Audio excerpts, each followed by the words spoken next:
At night, I went home from school with Miss Mack and we watched TV or listened to music. Sometimes Miss Mack played her bongo drums. She made a tunnel on the floor so I could race and wiggle to my hamster heart's content. Oh, the memories of those 6 weeks with Morgan McNamara. That's her real name, but she's told her students to call her Miss Mac. That's how nice she is, or was. On the weekends, Miss Mac and I had all kinds of adventures. She put me in her shirt pocket, right over her heart, and took me with her to the laundry room. She had friends over, and they laughed and made a fuss over me. She even took me out for a bike ride once. I can still feel the wind in my fur. I didn't have an inkling, until this morning, of the unspeakable thing she was about to do to me. On the way to work, she said, "Humphrey, I hate to tell you this, but this is my last day in room 26, and I'm going to miss you more than you'll ever know." What was she saying? I hung on to my wheel for dear life.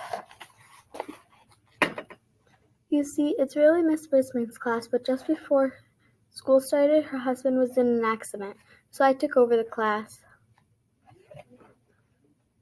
Today she's coming back for good. Good? I could see nothing good in what Miss Mack was saying. Besides, I want to see the world, Humphrey, she told me. Fine with me. I've thoroughly enjoyed the world I've seen so far with Miss Mack, and would go to the ends of the earth with Miss Mack, but she wasn't finished yet.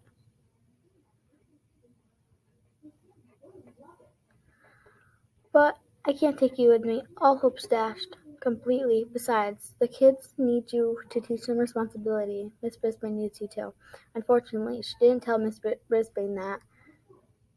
Miss Brisbane was already in room 26 when we arrived, then smiled at Miss Mack and shook her hand, then frowned at me.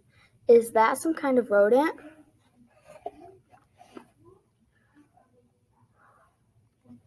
Miss Mack gave her the speech about how much kids can learn from taking care of another species. Miss Brisbane looked horrified and said, "I can't stand rodents. Take it back." The it she was talking about was me. Miss Mack didn't bat an eyelash. She put my cage in its usual place next to the window, and she said the kids were already very attached to me.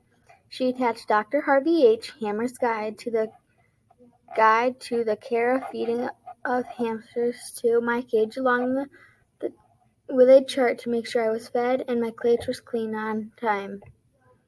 The children know what to do. You won't have to do a thing, Miss Brisbane said as Miss the children the children know what to do. You won't have to do a thing, Miss Mack said as Miss Brisbane glared at me.